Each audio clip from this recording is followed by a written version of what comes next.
Então, começamos aí, segundo episódio do Taricast. Agora, continuando o assunto da França. Só que agora a gente volta no tempo.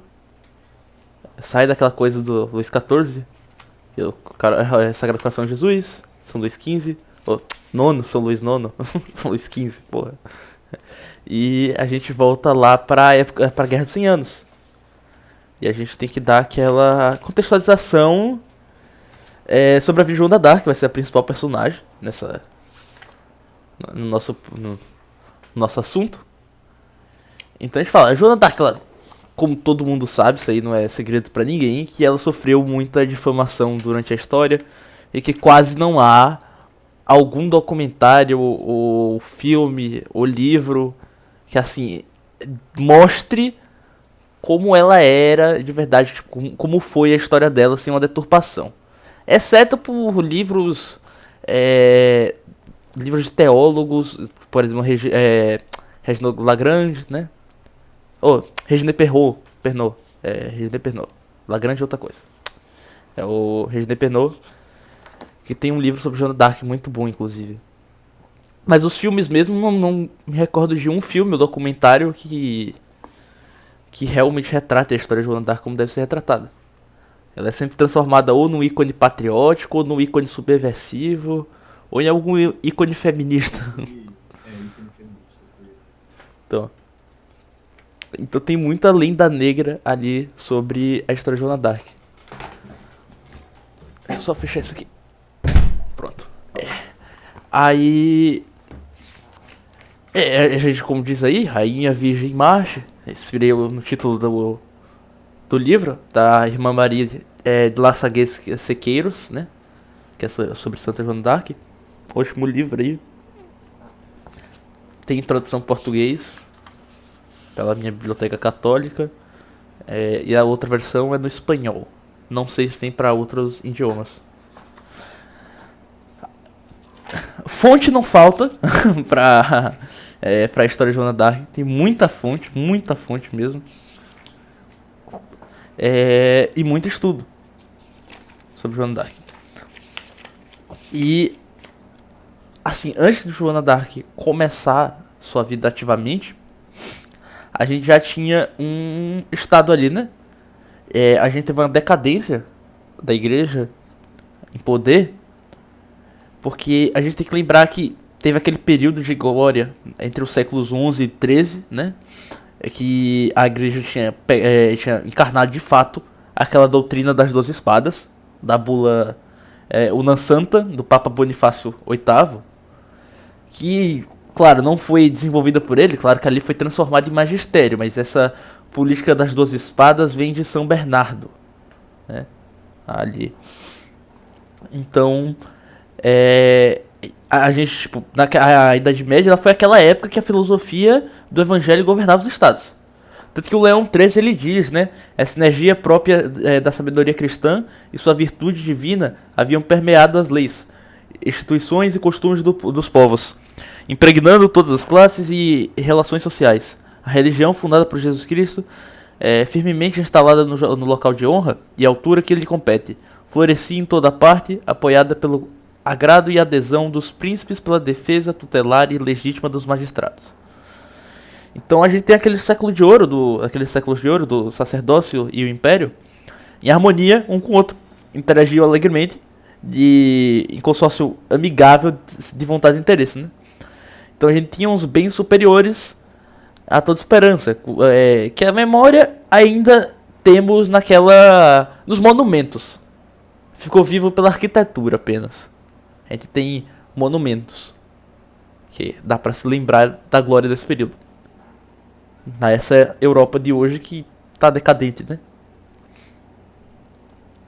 Então, o reconhecimento de Deus como centro da sociedade amenizava aquela grosseria e a infalível tendência à concentração de poder político, que não apenas aceitava a superioridade hierárquica da lei divina, mas também uma verdadeira real divisão de poderes em que o papado limitava a autoridade de reis e imperadores por meio do seu prestígio e sua soberania temporal sobre Roma e os estados pontíficos, né? Então, até o final do século XIII, Não havia sido concebida a ideia de nações absolutamente separadas, como existe hoje em nosso tempo. Então as jurisdições locais, elas reconheciam sobre maior ou menor medida a autoridade do império, e sobretudo a do vigário de Cristo, na terra, né? Constituindo assim uma verdadeira União Europeia, a qual não negava suas raízes e tampouco se fundamentava somente nos interesses constantes do mercado. Então, a gente tinha a Europa unida pelo cristianismo. Ali. Então, longe de ser meramente teórica, essa unidade, ela resplandecia na resposta que príncipes e vassalos deram por quase 2 séculos à convocação papal das cruzadas. Não era algo que só era teoria, foi efetivado e foi posto à prática nas cruzadas ali. Muita gente foi para as cruzadas. Então, diante do objetivo externo ali de reconquistar o Santo Sepulcro, gerações de imperadores, reis e santos, heróis, nobres ou não, eles abriram mão de sua pátria, posse, família e, em muito caso, até da própria vida para marchar junto a Jerusalém, acima de qualquer interesse temporal e mundano.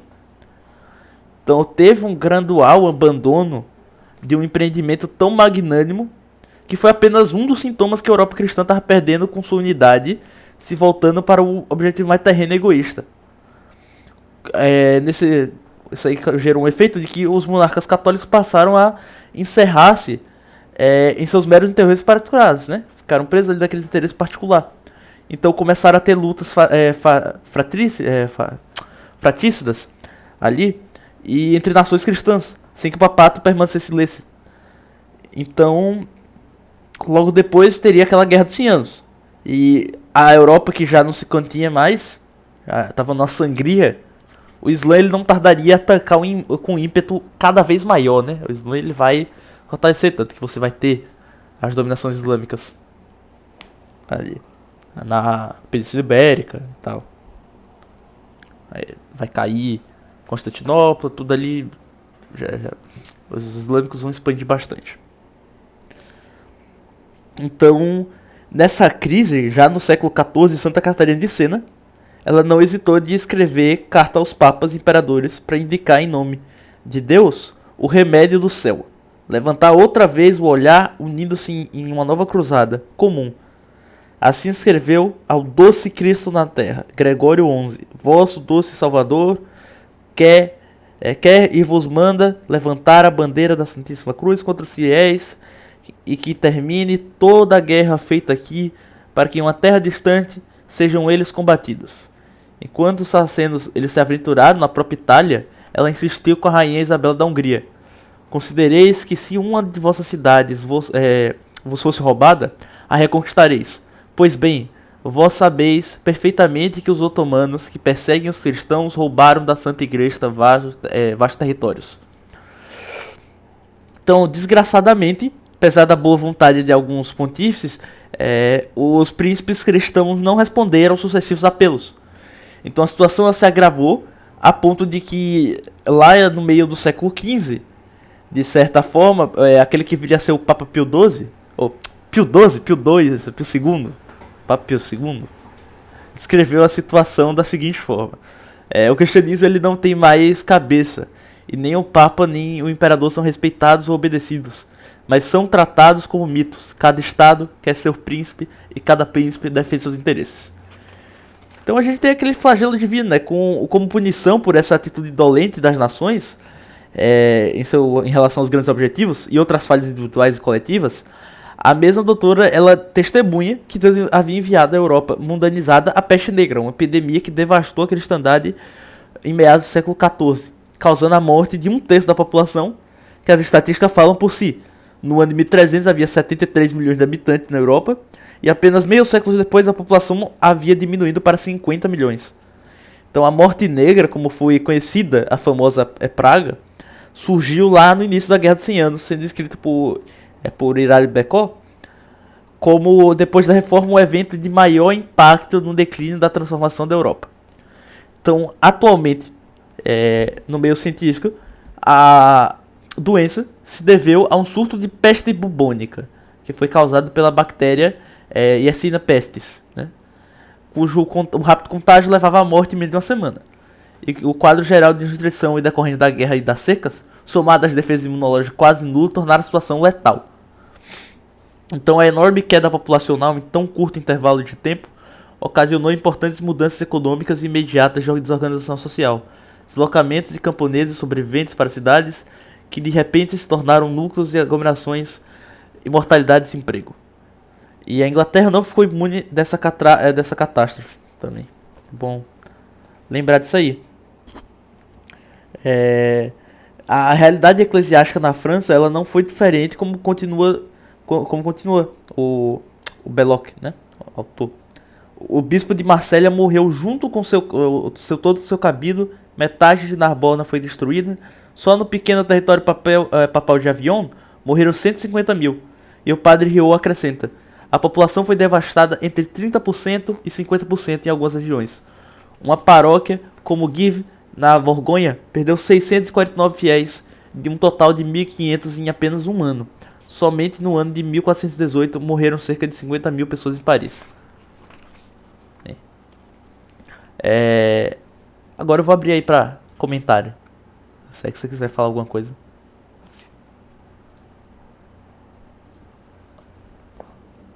Se é que você quer falar. Então, cara, foi mal, porque eu tive que dar alt tab aqui para poder falar. Então, uma coisa que você falou sobre a invasão islâmica da Península Ibérica.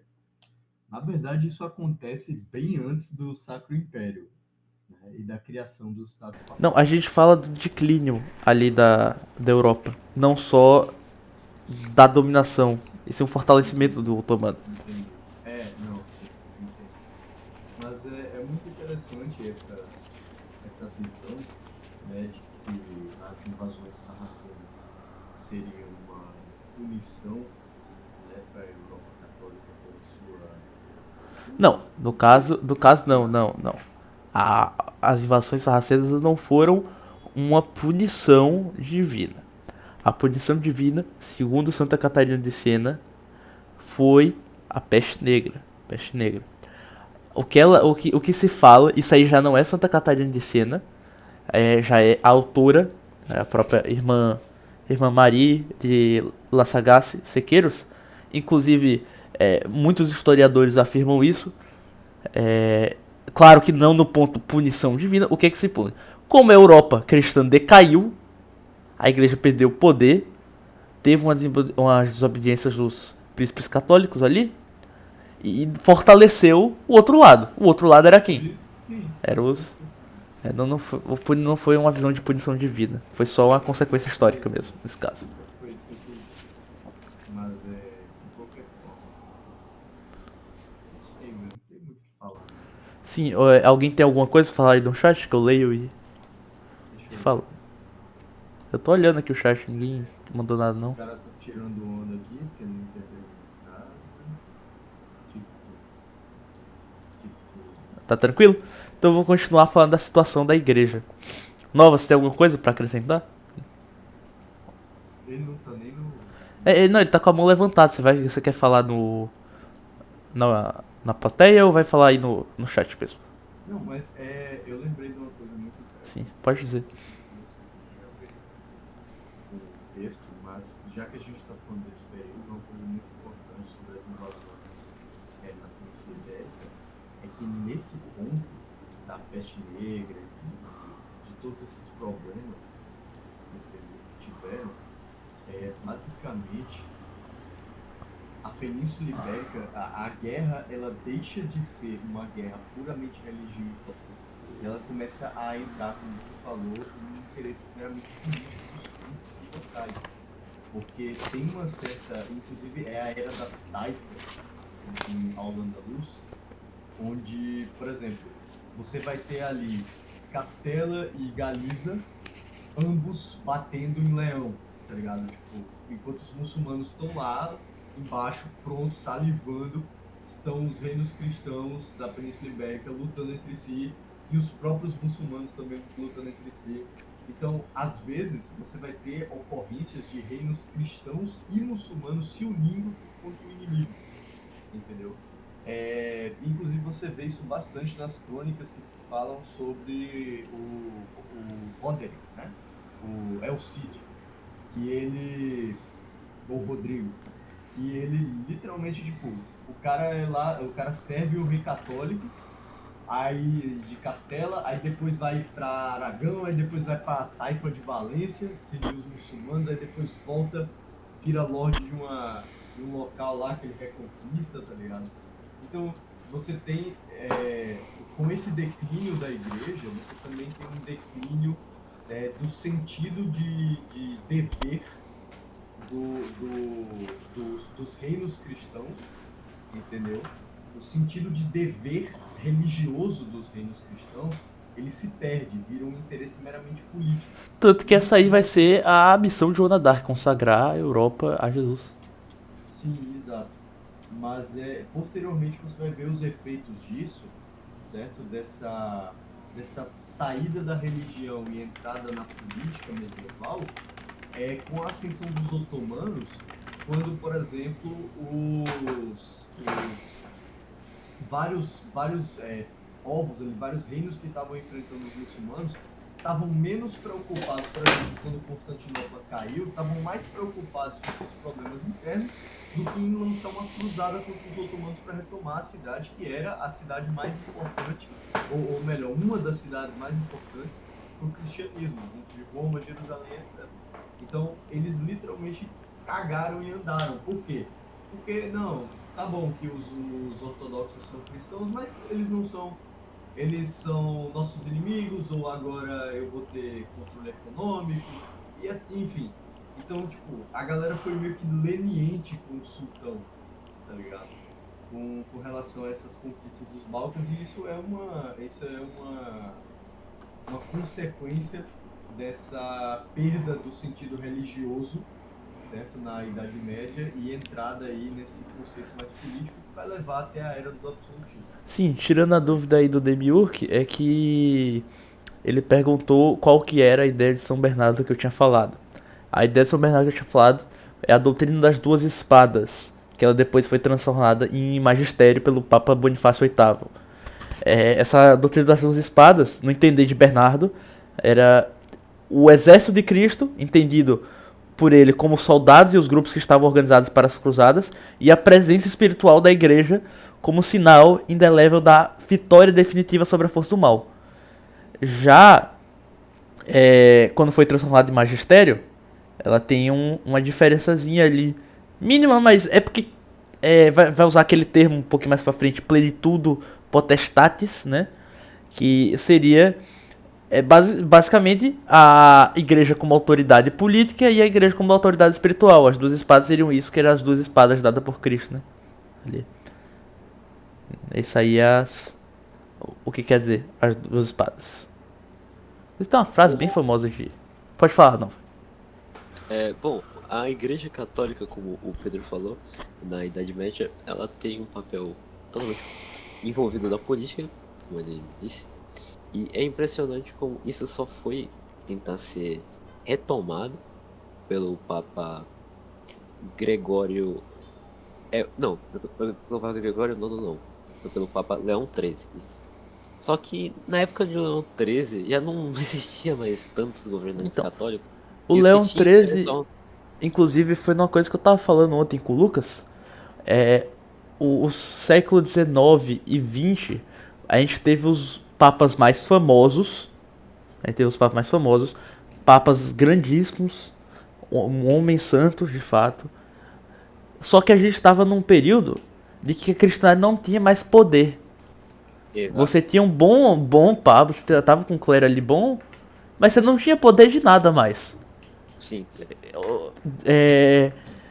A gente não tava naquela glória que a gente teve ali do século XII ali, da igreja. E, claro, que depois decaiu, na Baixa Idade Média vai ter Alessandro VI, né, que é horrível, um papa ruim. Só que ali, a gente tem grandes papas ali do século XIX, século XX. Só que o mundo já não estava interessado nisso aí. O mundo não estava interessado nisso aí. Então o mundo continuou com o progressismo se criando e tal. É parado que a gente está hoje. Aí, só que hoje o que é que foi? Consequência, a igreja não conseguiu resistir, o clero do caso. Digo clero, igreja ou clero que eu digo. O clero não conseguiu resistir a essa tensão do mundo cada vez mais se tornando liberal e Tá o clero de hoje, né? Enfim, pode continuar aí, ó, a nova. E como eu ia dizendo, né? A gente tem um Papa muito como o Pedro disse, extremamente imponente, digamos assim. Ele queria de fato instaurar o reinado social de Jesus Cristo na Terra e restaurar a ideia da Idade Média que foi perdida, de que o governante deve servir a Deus e que acima do governo sempre vai estar a Igreja. E pra você ver o quão imponente era a figura de Papa Leão XIII, a gente tem a digna frase do que ele fala ao Kaiser Otto von Bismarck, né? Ele fala que o Otto von Bismarck podia tirar o que ele fosse dele, porque ele bateria num cadáver, porque ele não estaria revidando. Ou seja, ele era um homem que lutava pelos seus ideais, entendeu? Da maneira do clero da igreja, da maneira mais pura e bela possível, entendeu? E qual o ponto que eu quero falar falando disso? O ponto que eu quero chegar é o seguinte: a Idade Média, ela vai chegar a um problema que era o problema de que ela se afastou da igreja. E a consequência dela ter se afastado da igreja foi justamente o declínio de toda a Europa. E é o que unia a Europa, é a cristandade. A, Você a uni- te... é uma Ah, crítica que o Nietzsche vai fazer posteriormente, de Rapidão, que antes de você continuar, Otto von Bismarck não era Kaiser não, porra, ele era chanceler. ele é chanceler. Kaiser era o pô, Guilherme I e Guilherme II. que, pô, confundi. A Prússia tinha Kaiser não, né? Hã? A Prússia não tinha Kaiser, né? Não, era chanceler. Porra, confundi com. Acontece. Enfim, o que eu tava dizendo era o seguinte: a Europa ter se afastado da igreja na Baixa Idade Média foi literalmente o que arruinou tudo que ela tinha, porque a Europa antigamente era consistente e ela era una. Ou seja, mesmo com a cisma do Oriente, era possível haver negócios com o Oriente. Mesmo com a igreja estando, entre aspas, dividida, era possível você dizer que aquela Europa, da Rússia até Portugal, era uma coisa só, que era movida por um Sim. ideal só. Você, E você, isso é óbvio quando você olha pra Europa pré-cristã. Se você for pegar um mapa de religiões antes do cristianismo na Europa, tinha mais religião misturada ali. Cada cidade ali ia ter uma religião diferente, pô. Tinha religião pra caramba, claro. Mais abrangente figura de linguagem. Se abrangia às vezes países, regiões inteiras, mas você tinha uma quantidade imensa de religiões que não se gostavam entre si. Povos que não se gostavam não tinham unidade entre esses povos. O que era a Europa? Não tinha conceito de Europa. Você tinha Celta, você tinha um monte, você tinha vários povos ali, mas você não tinha Europa. Europa só geograficamente. sim. E como eu tava dizendo, a única coisa que unia de fato a Europa de leste a oeste era a cristandade, de fato. E uma coisa que eu queria dizer, putz, agora fugiu da minha memória, mas era que como essa união era tão forte, o que fazia com que príncipes que não se davam bem um com o outro interagissem? Era a entidade mediadora da igreja. O principal problema da, da Idade Média foi que tirou-se a entidade mediadora entre os povos, que era justamente a igreja. Ora, vamos supor, eu tenho meus problemas com você, você tem os seus problemas comigo. Mas existe uma única coisa que nos une, que é a figura do Papa. Né? Nós servimos ao mesmo vigário de Cristo e, consequentemente, ao mesmo Senhor. Então, isso a gente vai ver na Batalha de Lepanto, por exemplo, e em outras guerras também. A união entre povos que basicamente não tem quase nada a ver, entendeu? E como o David. Cara, foi mal lhe interromper, mas eu achei muito interessante esse seu comentário sobre a Batalha de Lepanto. E eu quero deixar só uma coisa muito clara aqui, que tipo assim, literalmente, Gênova e Veneza são os dois maiores traidores da cristandade. Porque, literalmente, mas eles participaram da Batalha de Lepanto, não sei o quê. Todas as outras guerras que tiveram, literalmente todas as cruzadas, assim, as cruzadas no geral não, porque tiveram algumas, mas literalmente todas as guerras tipo assim, no final da Idade Média ali, entendeu? Que envolvia, por exemplo, Portugal, quando eles invadiram, né, o Oceano Índico para acabar com para acabar com o comércio muçulmano, para acabar com os otomanos, né? Literalmente, Gênova e Veneza começaram a ajudar os otomanos. Por quê? Porque eles eram os que vendiam, eles compravam os produtos dos otomanos e vendiam na Europa. Eram eles que vendiam, tá ligado? Então Portugal acabava com esse monopólio islâmico, que quem se beneficiava era o rap merchant ali de Gênova e Veneza. E aí, literalmente, cara, são os maiores traidores da cristandade, Gênova e Veneza. Pode continuar. Então, eu posso prosseguir agora com a segunda parte que a gente continua. Que a gente falou ali da situação da Europa. E agora a gente pode falar um pouquinho da situação da própria igreja, né? Aqui a gente falou da situação da Europa no século XIV. Agora a gente fala da situação da igreja em si, né? Então, a gente teve o Papa exilado, né? A peste negra, a gente tem aquele período crítico que passava o papato devido ao prolongado exílio dos pontífices lá em Avignon, na França, por quase 70 anos, foi de 1309 até 1377. Então essa situação reduziu o poder papal do mínimo ali, transformando o chefe da cristandade em um príncipe, que eram primos interpares, né? Inclusive com a redução de seu território, com o papa exilado e distantes estados pontíficos foram expostos ali a sacros generalizados, né?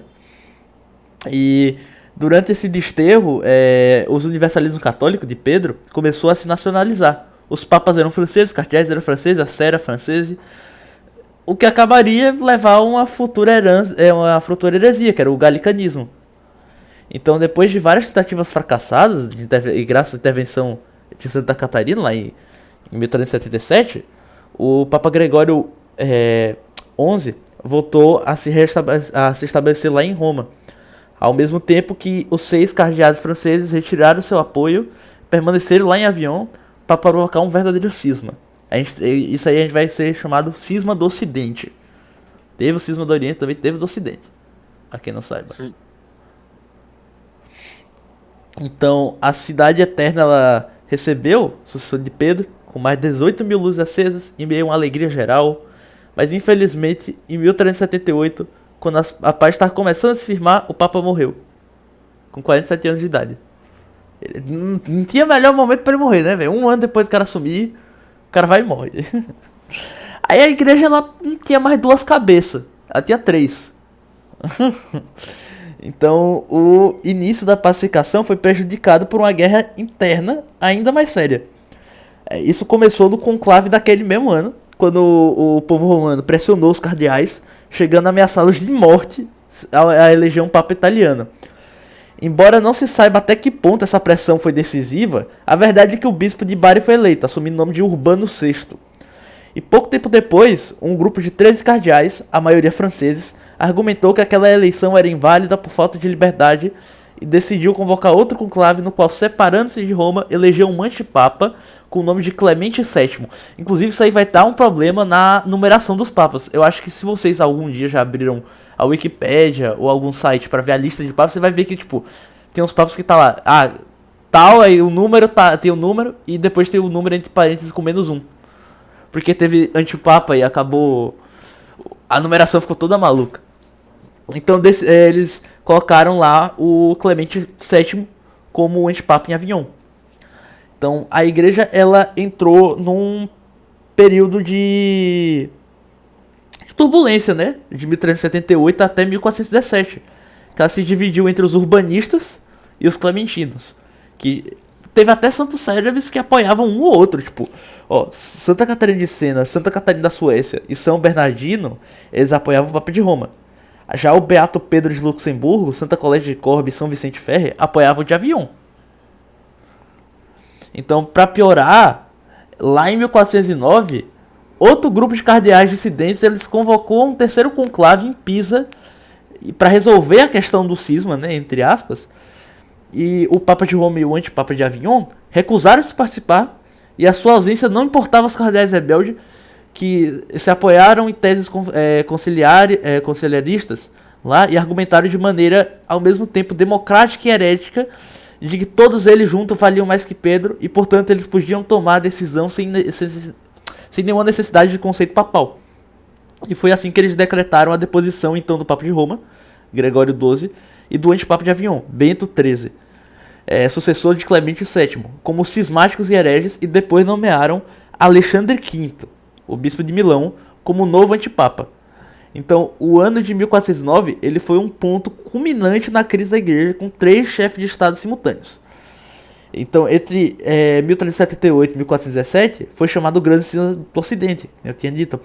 A gente pode esclarecer, porém, que essa cisão ela não fragmentou territorialmente a cristandade, como no caso do cisma do Oriente. O cisma do Oriente, de fato, mexeu no território. Mas também não proclamou heresia doutrinária, como teve na Revolução Protestante. A igreja ela só se viu diante do problema sobre quem que era o Papa. O que realmente é esse Papa? Porque tem 3. Tem 3 dizendo ser o Papa e ninguém sabia que era o Papa de verdade, né? Então foi necessária a intervenção de alguém com poder político e suficiente para chegar a uma solução. Então o imperador alemão Sigismundo de Luxemburgo conseguiu convocar no território da Suíça, neutro, para os 3 pontífices. A Suíça aí servido como pipoca, né? É o teatro de lá, da Europa. Para os 3 pontífices. Aí teve o Concílio Geral de Constança para encerrar esse cisma.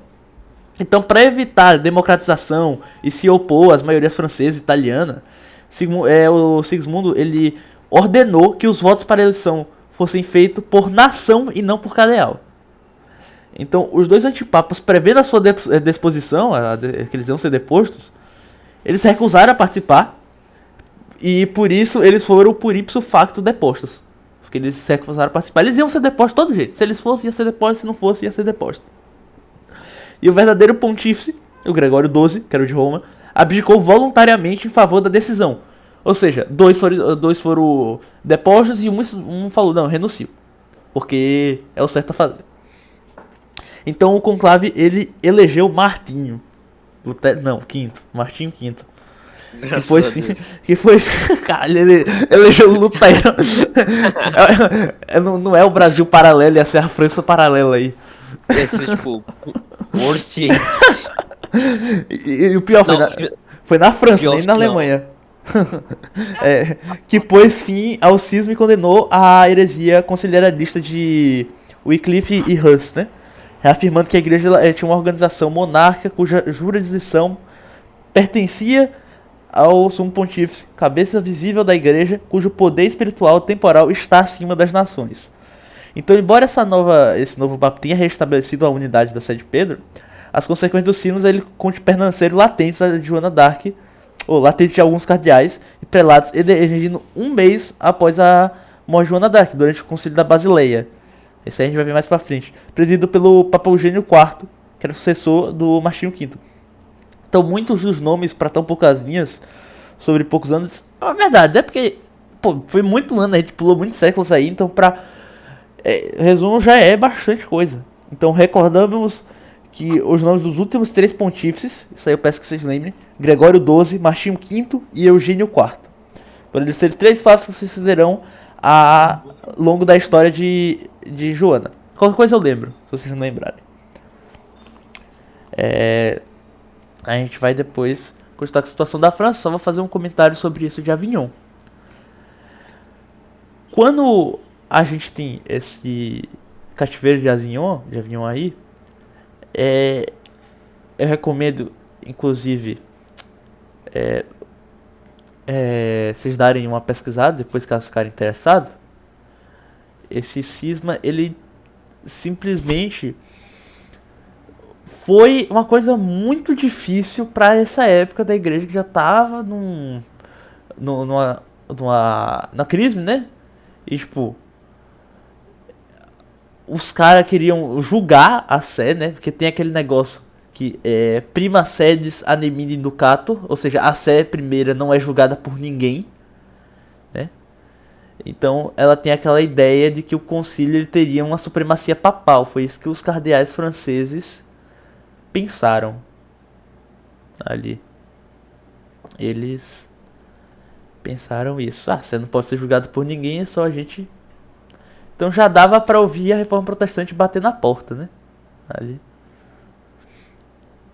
Com essas coisas acontecendo. podem comentar. Deixa eu ver aí o chat se tem alguma coisa. Não, O de verdade era não, era sempre não. Era o de Roma. Porque o Papa já tinha voltado pra Roma.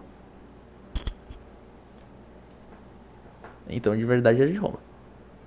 Só que os caras, tipo, voltaram lá, o Papa voltou pra Roma.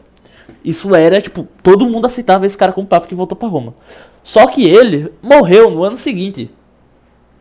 Então o que aconteceu? A galera tava, agora a gente quer um papo italiano, a gente não aguenta mais esse negócio de cativeiro em avião, você voltou, agora vai ter papo italiano. Tem que ser italiano, tem que ser italiano. Aí os caras elegeram um papo italiano lá em Roma. Só que aí os franceses falaram, não, que aí a Sé já foi transferida aí pra Roma, de volta, não, que a gente quer, a Sé não pode ser julgada por ninguém, a gente ainda é a Sé. Aí eles vão lá, fazem um concílio falso e elegem um papa. Aí tá aquela briga lá, não, tu que é antipapa. Eu, não, você que é antipapa, eu sou o papa de verdade. Aí os caras de Pisa falam, não, a gente também vai fazer o nosso papa. Aí tem 3 papas ao mesmo tempo. O de Roma ainda é o verdadeiro. Aí eles fazem assim, não. O imperador da Alemanha fala, porra, bora fazer um concílio e resolver essa coisa de vez. Vai ficar na Suíça, esse concílio. Tá. Então, esse concílio vai ocorrer na Suíça. E vai acontecer o quê? O Papa de Pisa, o antipapa, né, de Pisa, e o antipapa da França, de Avignon, eles sabem que se eles forem pra esse negócio, eles vão ter que ser depostos, porque todo mundo teria que se depor, teria que sair do cargo, abdicar. Então o que é que eles fazem? Não vão.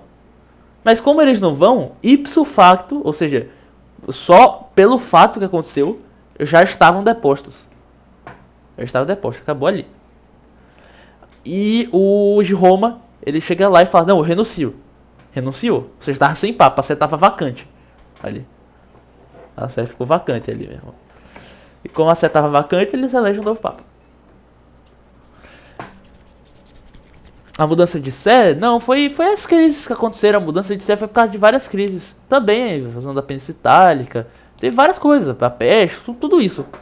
Todas as coisas junto. E foi tipo a crise ali. Né?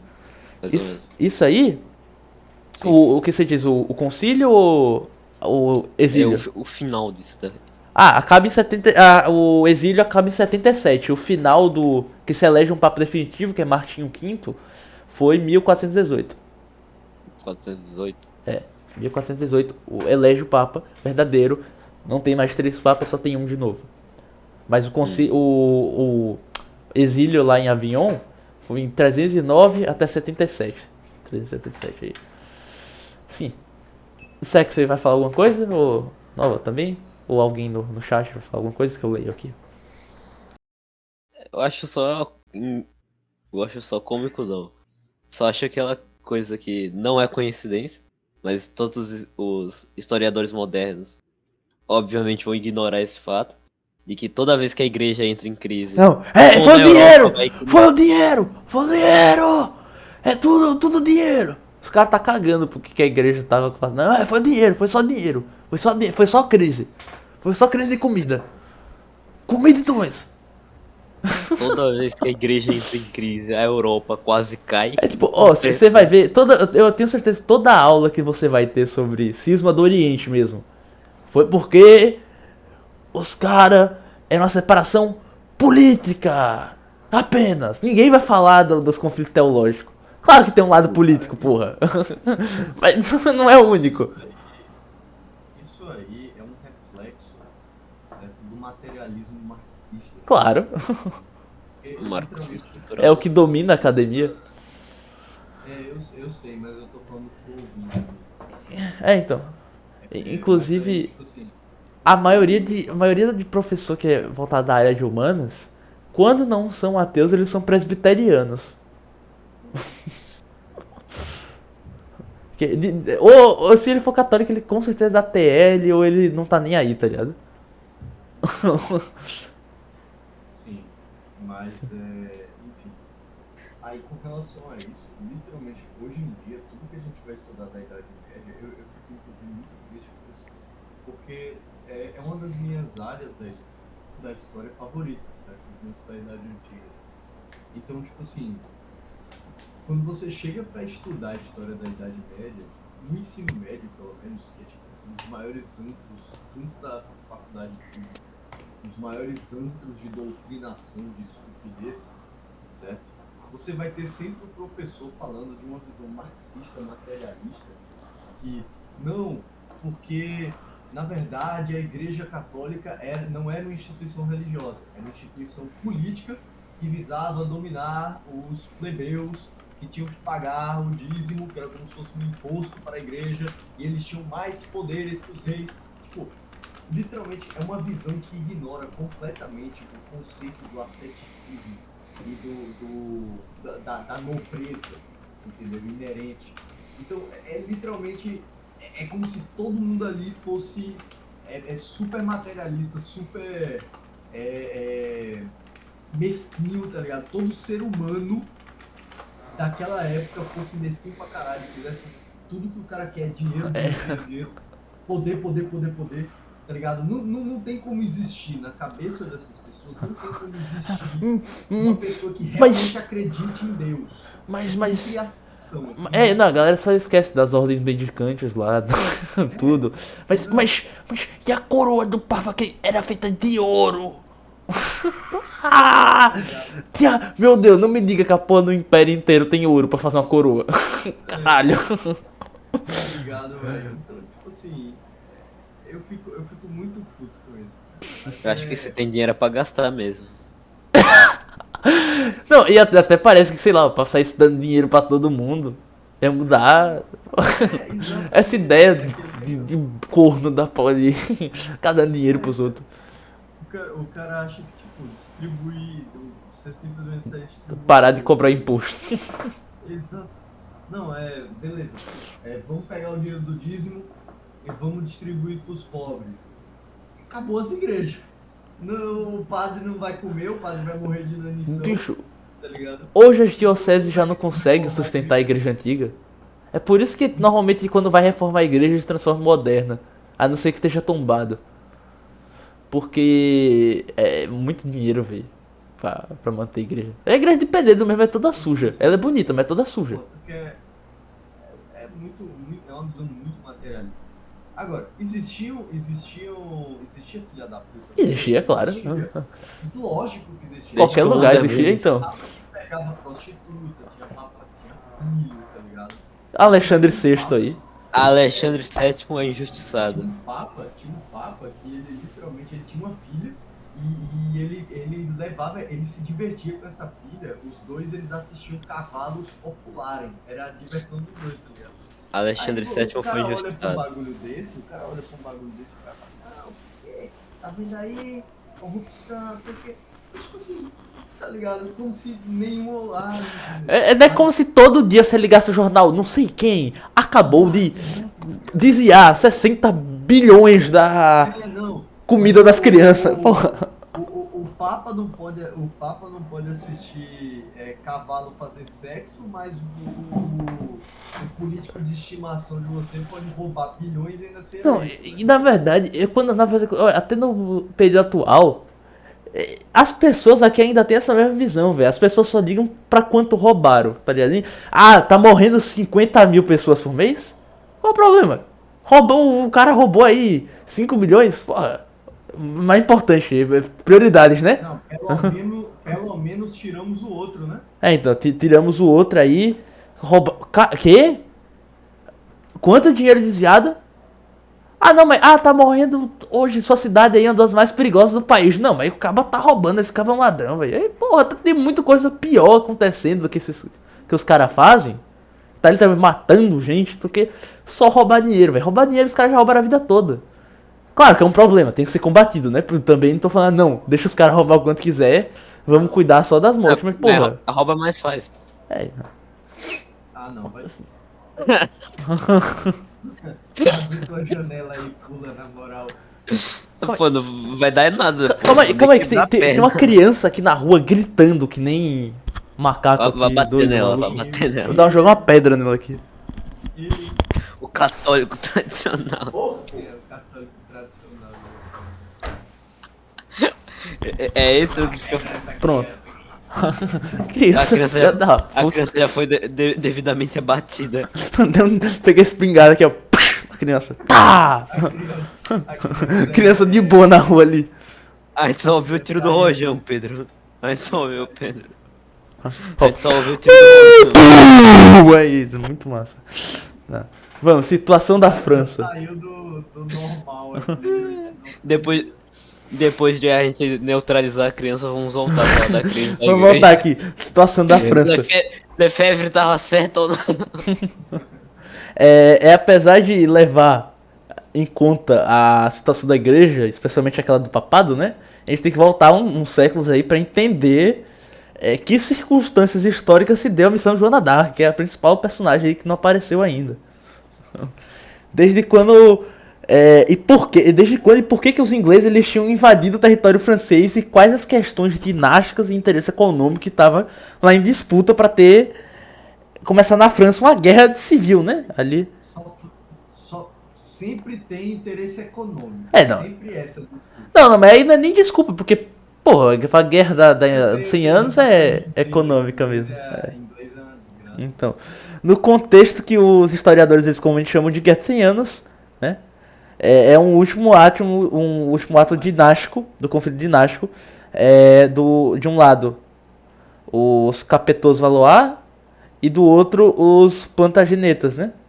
Uma casa anglo-francesa com domínio sobre uma parte importante do território francês e vassala do monarca.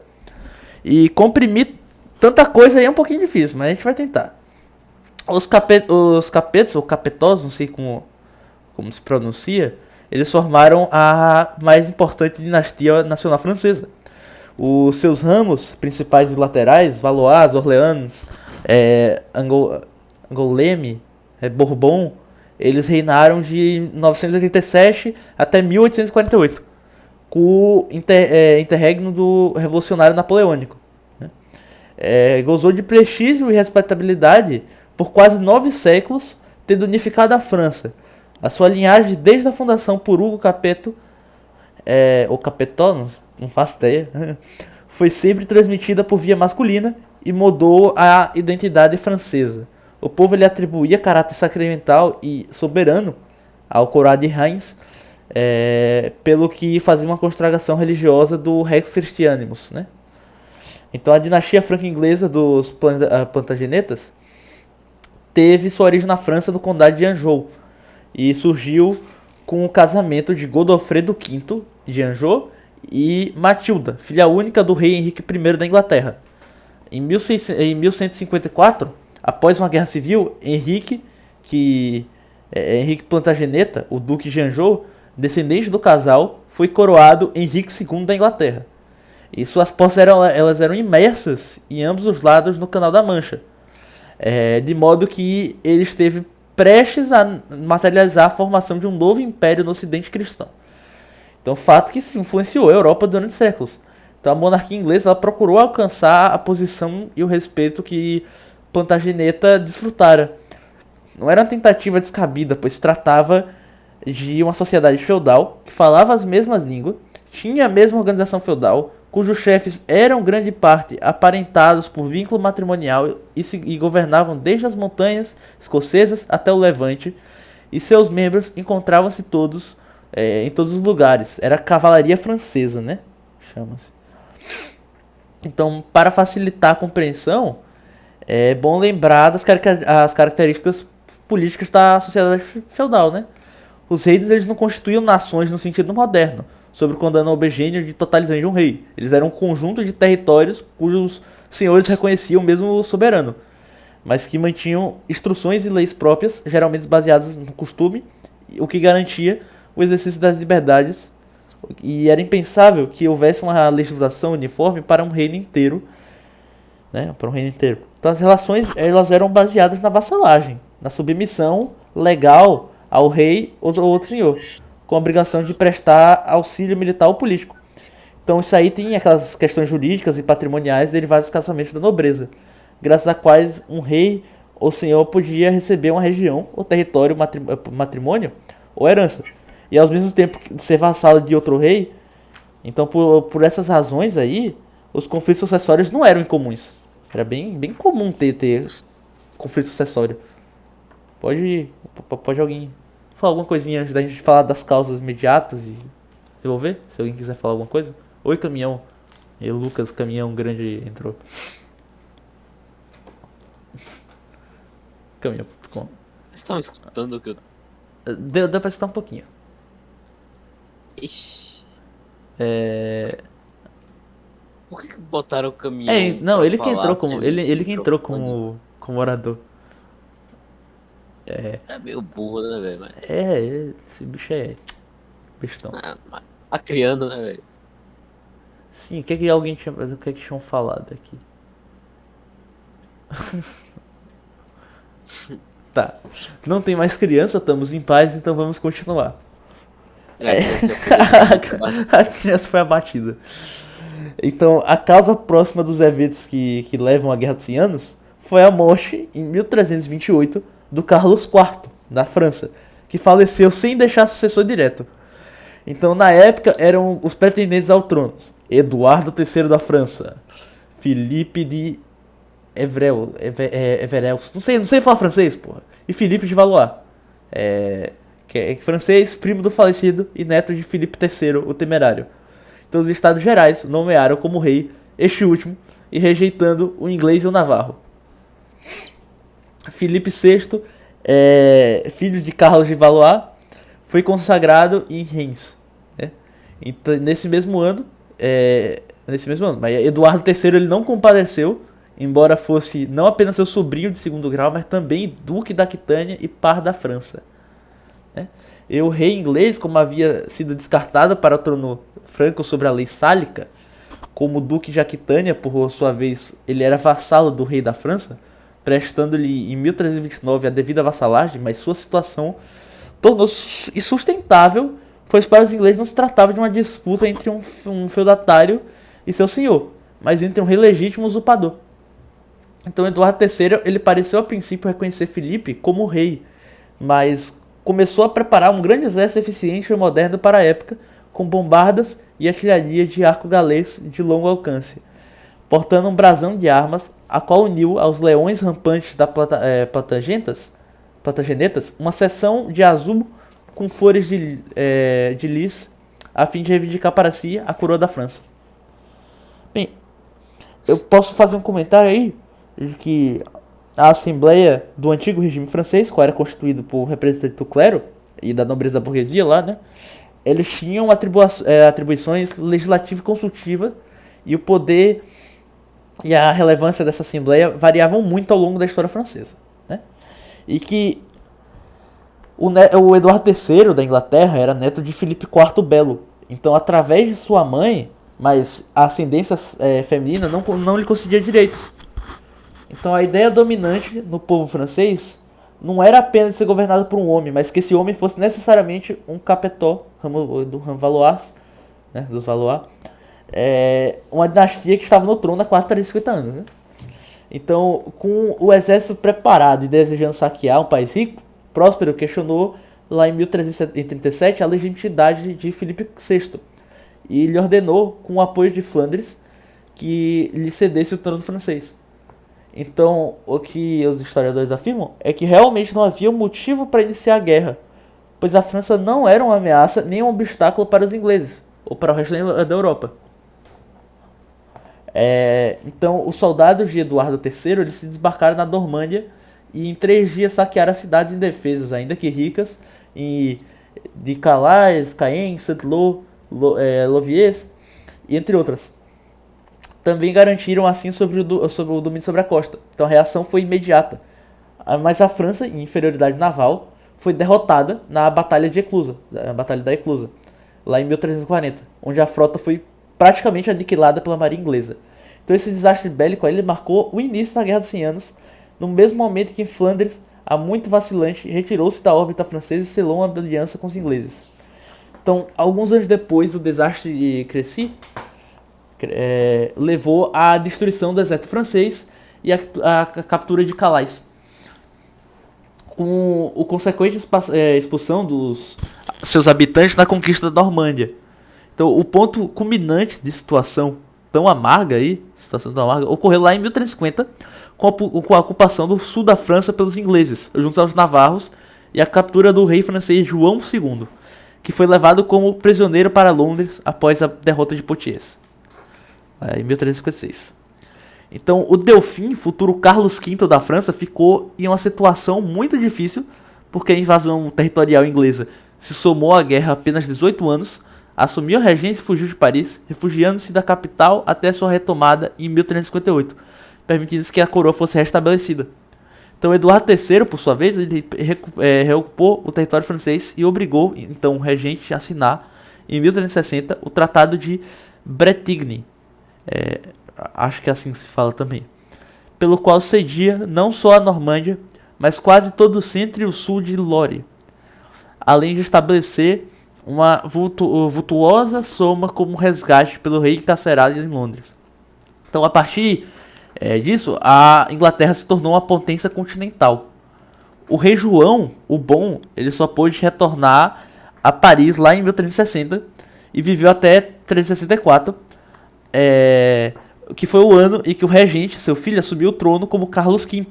O novo rei, alcunhado o Sábio, decidiu anular as cláusulas de Bretigny e formou um exército ao encargo de Bertrand e uma poderosa armada comandada por J. de Vienne, né, para tirar do inimigo o domínio do mar. Então, ele soube esperar o momento certo e conseguiu reverter a situação graças à aliança com os castelhanos, que lhe permitiu reconquistar parte da Normanda, da região normanda, deixando nas mãos inglesas apenas Bayonne, Bordeaux e Calais. Então, Carlos V o Sábio, ele fez jus ao apelido. Ele estava certo que o reino da França não sobreviveria enquanto houvesse vassalos ingleses, tendo assumido o reino sob uma revolução, em grande parte instigada pelos Estados Gerais, e ele, à força de sua habilidade e prudência, restaurou a autoridade e a ordem. Então a gente tem uma frase do historiador Bainville, que é: seu reinado foi um oásis de razão em uma Europa convulsionada, em que a instituição estabilizadora do papado já era quase inexistente. Então, contudo, esse rei, ele morre lá em 1380, porque ninguém é eterno. Então, Deus tenho. sem terminar sua missão à frente dos ingleses, deixando como herdeiro o futuro Carlos VI, que ainda era menor de idade, e sob a tutela de 4 regentes, que eram seus tios, os duques de Borgonha, Anjou, Berry e Bourbon, todos com interesses próprios e conflitantes. Em pouco tempo, o regente da Borgonha feriu a unidade do reino, afastando-se da França e aliando-se aos ingleses. E tudo isso a meio ao cisma de Avion, com 2 papas desprovidos de prestígio e autoridade, com que a situação política e geográfica se agravou mais ainda por um longo tempo. Bem, quem quiser falar alguma coisa, tá livre agora. Vai lá.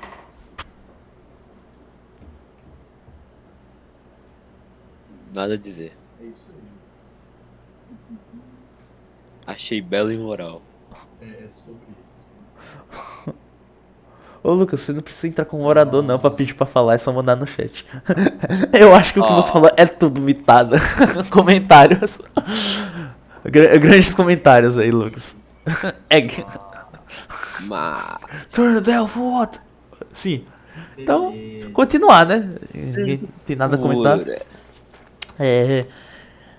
Pra piorar essa situação toda que já tava, né? O Carlos VI, mal tendo atingido a maioridade, ele já começou a apresentar preocupantes sinais de demência. As coisas são bem convenientes aos momentos, né? A França toda ferrada. Aí o que seria melhor do que um rei demente? Pô. Em um intervalo de lucidez, lá em 1392, ele entregou o poder a seu irmão, seu irmão mais novo, que era o Luís de Orleans, e a sua renúncia ao trono despertou a inveja do Duque da Borgonha, João Sem Medo, ou o Temerário, que abriu o caminho para os ingleses, em troca de parte do território a ser conquistado. Para garantir-se, mandou assassinar Luís de Orleans em 1407, e para obstruir a transmissão do trono, aprisionou o filho de Luís, Carlos de Orleans, né, mantendo-o cativo em Londres. A esposa do rei louco, Isabela da Baviera, permaneceu algum tempo como regente controlada pelos Borguiões, que administravam a rainha de acordo com seus interesses mesquinhos.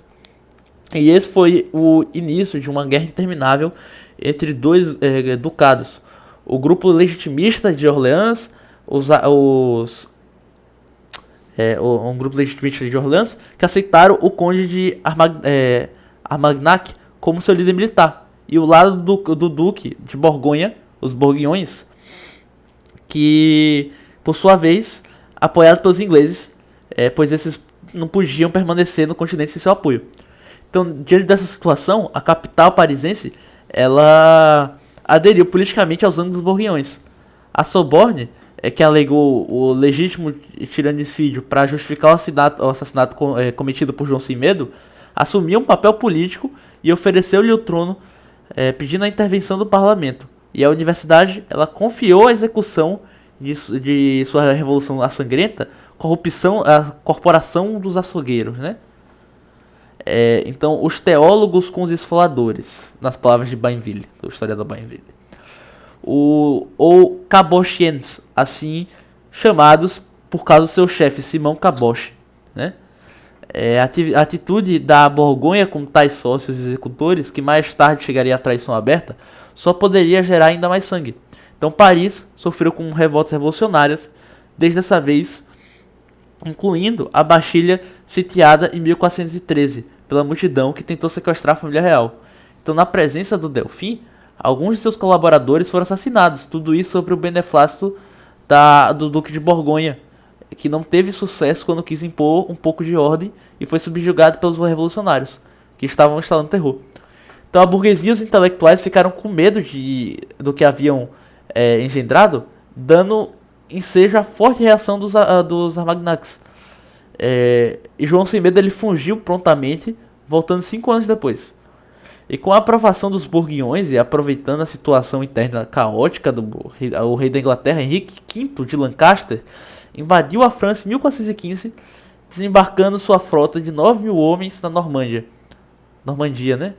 É Normandia ou Normândia? Só pra ver se eu não tô falando merda. É Normandia? Normandia. Pronto. Normandia é muito superior, mas é Normandia. É Normandia, certo.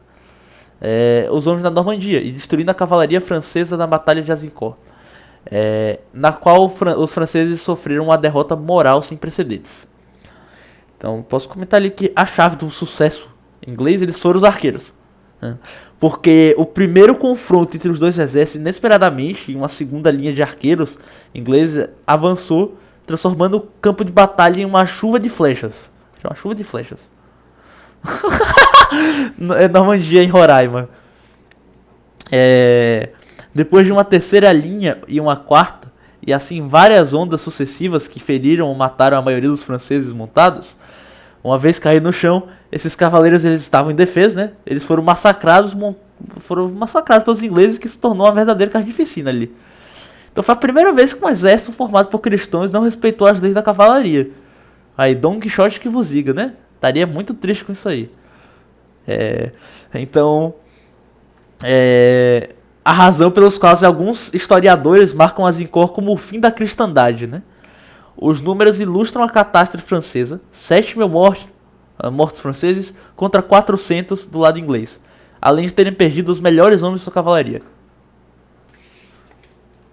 Bem, 3 anos depois das tropas entrar vitoriosas em Paris, e depois de tomarem Rouen, Reims e Vincennes, as vitórias foram apoiadas não apenas pelos Borguiões franceses sobre João Sem Medo, mas também por um setor da igreja em Paris, já decadente desde o cisma do Ocidente, especialmente os membros da Sorbonne, diante do invasor. Os franceses lutavam entre si. Então a presença borguiã em Paris estimulou a vingança dos cabochiens, que aprisionaram milhares de pessoas e realizaram 2 terríveis massacres nas prisões que estavam a cargo dos esfoladores. Então João Sem Medo ele tentou em vão pôr ordem na capital, que não existia governo efetivo e a situação era caótica. Por um lado, o Duque da Borgonha tinha em seu poder o Rei Louco.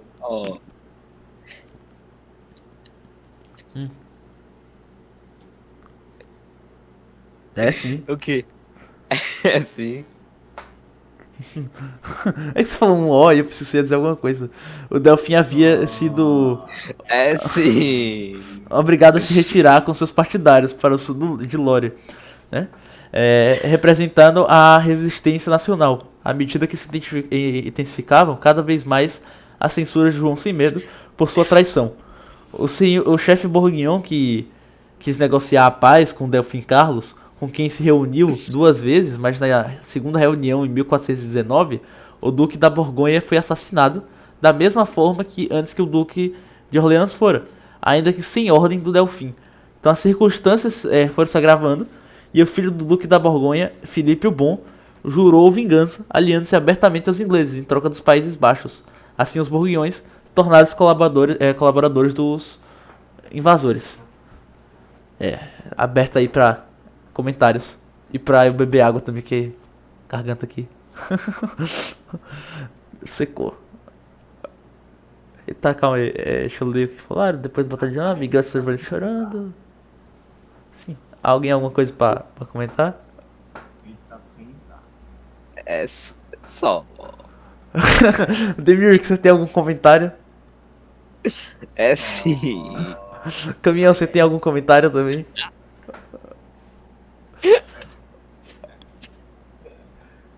Pedrada. Já, ó, o Voltaire ele não comenta não pode não, tá proibido.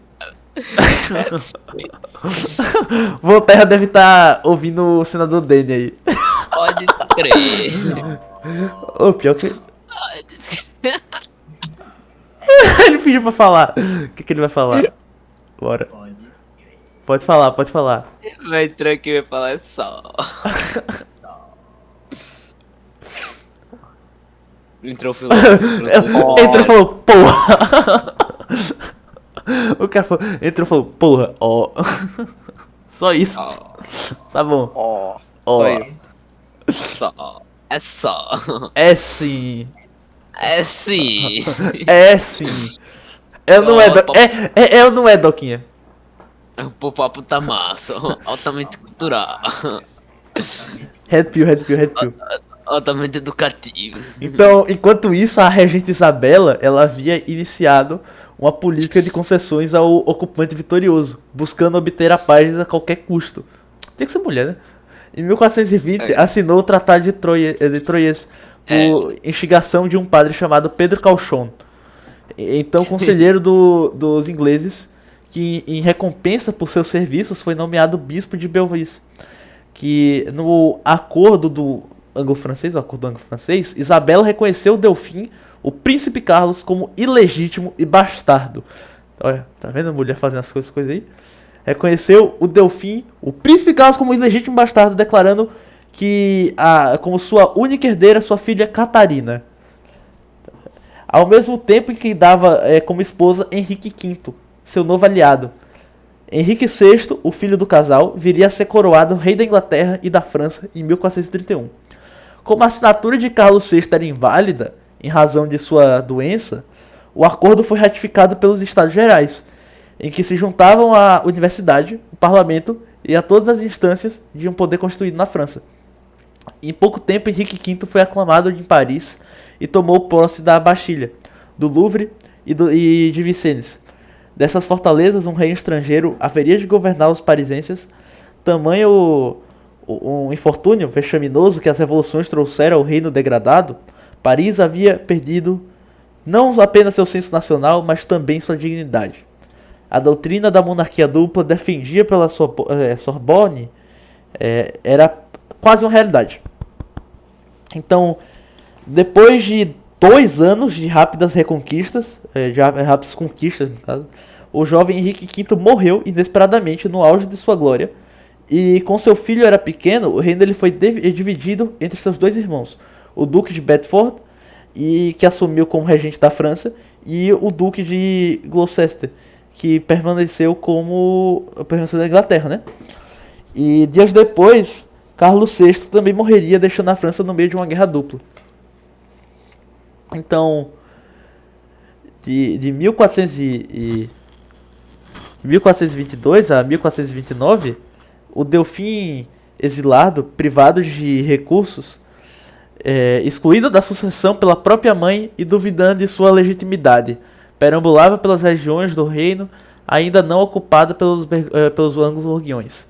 Ele só era reconhecido por um pequeno grupo de fiéis, timoratos e taciturnos que mantinham um profundo senso nacional e monárquico a fortaleza de Roberto de Baudricourt, em Valcolet, que era um grande foco da resistência contra o invasor e estava disposto a ajudar Carlos, mas ficaram totalmente isolado no meio do território inimigo.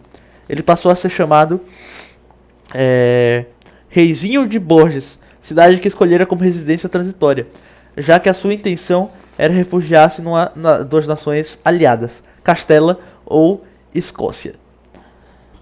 Então os estados pontíficos também o reconheciam como um príncipe legítimo, ainda durante a época mais completa da confusão, sendo o Papa Martinho V um dos primeiros a escreverem ao Delfim, defendendo seus direitos à coroa. Então, ao mesmo tempo, o príncipe Carlos ele se casava com Margarida, filha do Duque de Anjou, tentando uma malfada reconciliação com seu primo, o Duque da Borgonha. A França ela sangrava até a morte, né? Isso aí é que eu tenho que falar a verdade. A França estava sangrando até morrer. Ali é uma sangria que estava acontecendo na França. No ritmo acelerado do inimigo francês, que estava avançando rapidamente. De Calais a Rouen, de Rouen a Paris, Paris a Orleans.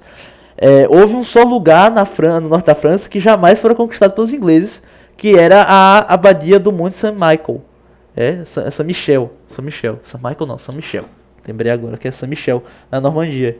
Que era a única igreja fortaleza que nunca se entregou. Provavelmente porque a espada do arcanjo, protetor da França, guardou-a. Algum comentário aí?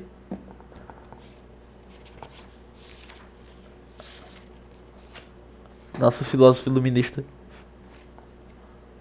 Tá digitando. O filósofo francês Voltaire quer falar, não? Não, tem não. Cara, é sobre isso. Tá bom.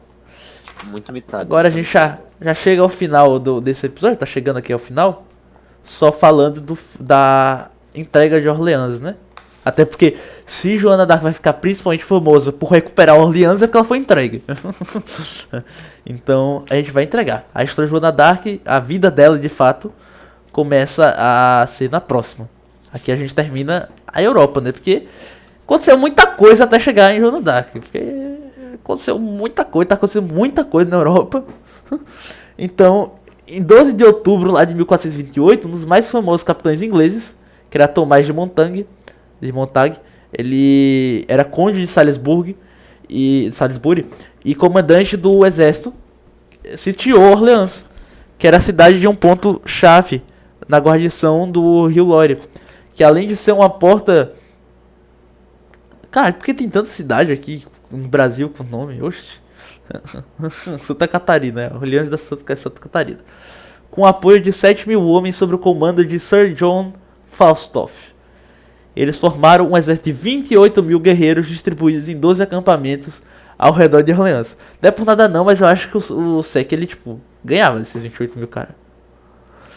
Então, para combatê-los, o Delfim enviou a La Hire e Chantrelles, comandando 1.500 soldados, sendo este o único apoio que pôde dar a uma cidade que tinha perdido apenas 6.000 homens aptos a lutar. A cidade só tinha 6.000 homens para lutar, né? Ele mandou aqui 1.500. E com o moral baixo, e para qual a rendição já era uma certeza. Então pouco ou nada poderia ter sido feito. Então falharam todas as tentativas feitas pelos melhores comandantes do exército de proteger Orleans, estando a cidade a ponto de sucumbir após uma heróica e longa defesa que durara quase 8 meses. A causa do Delfim parecia perdida, né? O líder da resistência, o Conde do Nois, também conhecido como João, o bastardo de Orleans, já desgastado, propôs a rendição sob uma condição: que a rendição fosse feita ao Duque de Borgonha, e não diretamente aos ingleses. Mas o Duque de Bedford recusou a oferta, já que por causa de uma queda interna, eles e os duques de Gloucester, os borguinhões, não tinham apoiado com tropas suficientes.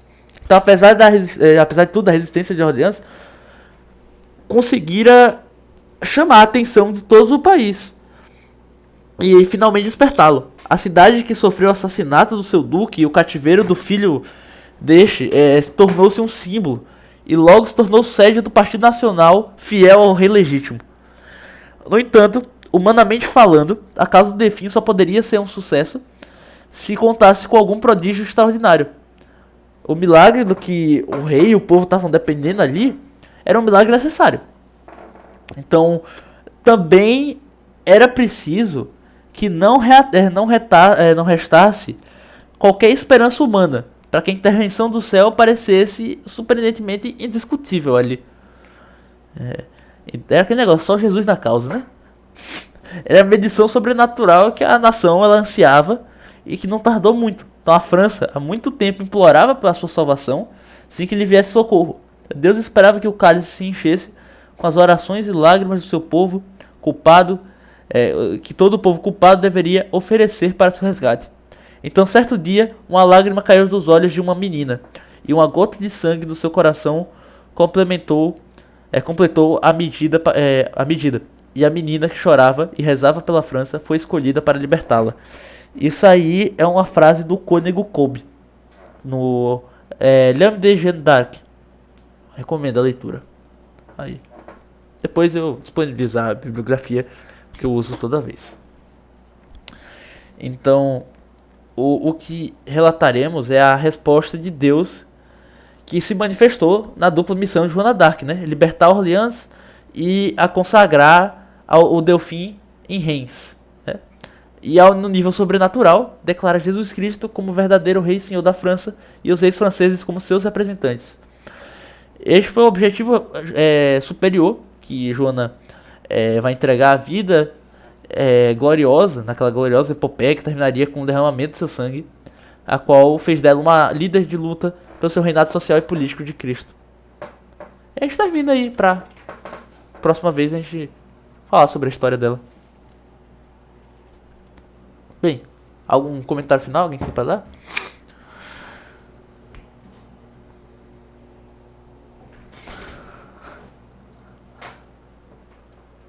Quando descobriu a parte da... Que parte?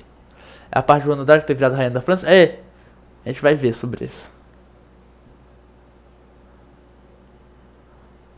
É based. Você fala assim, based. Based, red pill. It's based and red pill. Nova. O que a mina Hello Kitty acha dessas coisas aí? Como assim? Qual que é a opinião dela aí? Mano, não tô falando com ela. Ah, tá bom. E qual a sua opinião então? Oxi, é muito business, né? É muito based. Mas, A opinião do Voltaire não pode, porque ele é iluminista, aí não conta. Demiurge. Altamente cultural. Só. Não, eu não achei disso não, velho. Eu não achei isso não, Nova. Só foi porque eu queria te pegar desprevenido aí. rapaz, eu acho que ela cai nessas mentiras aí do liberal, que ela tá meio marxista ultimamente. Tá bom.